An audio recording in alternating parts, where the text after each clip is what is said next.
अपना ध्यान सम्मुख विराजमान श्री श्री 108 श्री परमहंस महान विभूतियों की ओर लगाते हुए और अपनी मुखरसना को पवित्र करने हेतु एक बार ऊंची और मीठे स्वर में बोलिए जयकारा बोल मेरे श्री गुरु महाराज की जय। बोलो साचे दरबार की जय। बोलो श्री सतगुरुदेव भगवान की जय। गुरुमुखों, हमारे श्री श्री 108 श्री सद्गुरुदेव दाता दयाल जी महाराज जी, श्री परमहंस दयाल जी महाराज जी ने हम सभी गुरुमुखों पर इतनी कृपा की है और हमें यह समझाया है कि गुरुमुखों को एक साथ मिलकर रहना चाहिए, हमेशा दूसरों की मदद करनी चाहिए।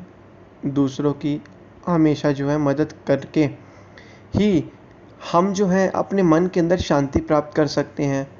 हमें हमेशा सभी लोगों की मदद करनी चाहिए, हमें परमार्थ का कार्य करना चाहिए, हम सभी लोगों को मिलजुल कर एक साथ एकता में रहना चाहिए। जितना गुरुमुख जन एकता में मिलकर रहेंगे उतना ही मन को शांति मिलती है। एक दूसरे की मदद करनी चाहिए, उतना ही मन के अंदर विनम्र भाव आता है और हम हमेशा ही सबके लिए सहायक होते हैं। श्री सद्गुरुदेव महाराज जी, श्री परमहंस दयाल जी महाराज जी की यह वचन है कि जितना हो सके हमें सभी लोगों को नाम की कमाई करनी है, क्योंकि ये सब चीज़ें, ये संस्कारी चीज़ें, ये संस्कार हमारे अंदर कहाँ से आते हैं? सिर्फ और सिर्फ नाम की कमाई करने से ही हमारे अंदर ये संस्कार आते हैं। और जितना हम नाम की कमाई करेंगे उतना हमारे मन के अंदर शांति आएगी, जीवन आनंद से व्यतीत होगा। तो यही वक़्त के संतों महापुरुषों ने हमें यह प्रवचन फरमाए हैं कि जितना हो सके हमें नाम सुमिरन आराधन करना है। जितना जितना हम नाम सुमिरन करेंगे उतना उतना हमारा ये मन ये भक्ति में लगेगा, ये सभी चीज़ों से हट जाएगा, मन को शांति मिलेगी, जीवन आनंद से व्यतीत होगा। लेकिन हम जैसे और आप जैसे ये जो गुरुमुख हैं, हमें वक़्त के संतों महापुरुषों की चरण शरण मिली है और वह हमें यही कहते हैं कि हमें हमेशा एकता में रहना चाहिए। एकता में मिलकर रहेंगे तो सभी के सभी लोग जो भी सभी चीज़ें हम साथ मिलकर रहेंगे तो सभी चीज़ें हमारे हमेशा साथ ही रहती हैं। अगर हम एकता में नहीं रहते तो हमें मुश्किलों का सामना भी करना पड़ सकता है। इसी प्रकार एक बार की बात है, एक किसान था, उस किसान के 4 बेटे थे। वे चारों बेटे बहुत ही गर्म स्वभाव के थे। वे चारों बेटे थे आपस में एक दूसरे से लड़ते रहते थे, कहीं भी जाते थे वहाँ पे लड़ते थे, एक साथ काम करते थे तब भी लड़ते रहते थे, एक साथ बिल्कुल रहते ही नहीं थे, आपस में एक दूसरे से लड़ते रहते थे। तो इसी प्रकार आपस में एक दूसरे से लड़ते रहते थे। तो हुआ क्या कि एक बारी क्या हुआ कि किसान बहुत ही ये चीज़ें देखकर बहुत ही परेशान हो गया। किसान ने एक दिन सोचा, एक तरकीब अपनाई और उसने एक दिन जो लक्कड़ के जो गट्ठे होते हैं, जो लकड़ियों का ढेर होता है, अपने हर एक बेटे को दे दी और हर एक बेटे को कहा कि इस पूरे जो लक्कड़ का जो ये गट्ठा है, जो वो है, इसको तोड़ के दिखाओ। तो सभी जो भाई थे एक दूसरे का मजाक उड़ाने लगे कि तुम में दम नहीं, तुम ये नहीं तोड़ पाओगे, तुम में इतनी जान ही नहीं है, तुम ये तोड़ पाओगे। तो एक दूसरे का मजाक उड़ाने लगे। मजाक उड़ाने के बाद हर एक भाई ने जो थी, चारों भाइयों में से हर एक ने एक एक बारी एक कोशिश करी और लक्कड़ के जो गट्ठे थे, जो जिसमें बहुत सारी लकड़ियाँ थे, उनको तोड़ने की कोशिश करी।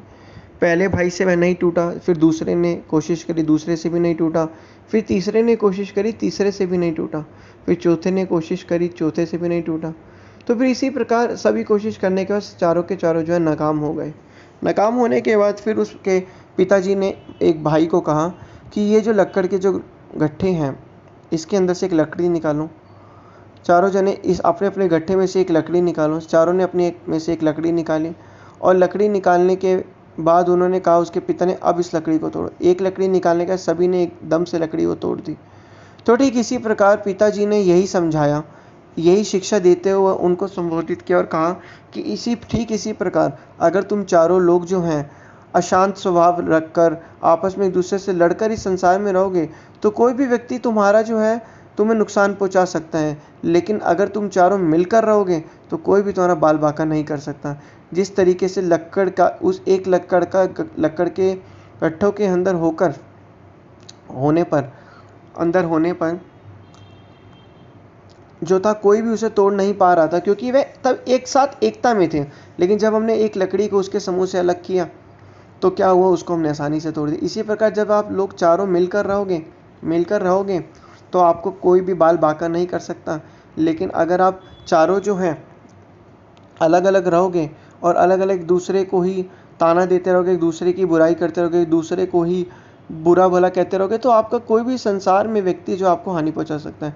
तो इससे आज हमें ये शिक्षा मिलती है कि जितना हो सके अब तुम्हें जो है एक साथ मिलकर रहना है और कभी भी जो है एक साथ मिलकर रहना और आपस में कभी भी जो है भेदभाव नहीं करना। ठीक इसी प्रकार यह बातें सुनकर जो था ये सभी के सभी भाई ने पिताजी के चरणों में प्रणाम किया और कहा, बहुत बहुत शुक्रिया पिताजी, आपने हम लोगों की, हम भाइयों की जो थी, जो हमारी अज्ञानता भरी सोच थी, उसको आपने हमेशा ख़त्म कर दिया। उसके बाद फिर सभी लोग भाई जो थे आपस में एक दूसरे के साथ मिलकर रहने लगे।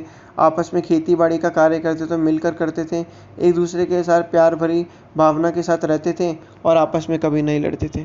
ठीक इसी प्रकार वक़्त के संतों महापुरुषों का भी यही कहना है कि हम जितने भी गुरुमुख हैं, हम सभी गुरुमुख हैं, हमें हर एक गुरुमुख को की जो है मदद करनी चाहिए। जिसकी भी ज़रूरत हो, जिसकी भी वो हो, हमें उसकी मदद करनी चाहिए। कभी भी ऐसा नहीं करना चाहिए कि हमें जो है हमें हमें जो है कभी भी ऐसा किसी के साथ नहीं करना चाहिए कि हम किसी को हमारी ज़रूरत हो और हम उसकी मदद ना कर रहे हो। तो जितना जितना हम उसकी मदद करेंगे उतना उतना जो है हमारे मन के अंदर शांति आएगी, जीवन आनंद से व्यतीत होगा। तो यही वक़्त के संतों महापुरुषों का यही कहना है कि जिस इस दुनिया में जो आया है सिर्फ और सिर्फ नाम भक्ति की कमाई करने के लिए आया है। जब इस संसार से चला जाएगा तब जो है नाम भक्ति की कमाई कैसे करेगा। नाम भक्ति की जब कमाई करेगा तभी मन के अंदर शांति आएगी, जीवन आनंद से व्यतीत होगा, लोक और परलोक दोनों सुखी होंगे, सुहेले होंगे। तो संतों महापुरुषों का यही कहना है कि किस लिए दुनिया में आया समझा नहीं इस राज को, लग गया रोजी की फिक्र में भूल गया असली बात को। फिक्र रोजी की छोड़ जिक्र कर भगवान का, फिक्र तेरी आप करेगा जिसने जामा दिया इंसान का। तो वक़्त के संतों महापुरुषों का यही कहना है, जितना जितना हम नाम भक्ति की कमाई करेंगे उतना उतना हमारा ये लोक भी सुखी होगा, पर लोक भी सुहेला होगा। अब हमें करना क्या है, एक सच्चा और अच्छा गुरुमुख बन के सभी बाकी लोगों के साथ एकता में रहना है, सभी लोगों की मदद करनी है। एकता में ही कहते हैं ना, एकता में ही बल है। एकता में रहकर और अगर रहेंगे तो हमारा कोई भी बाल बांका नहीं कर सकता।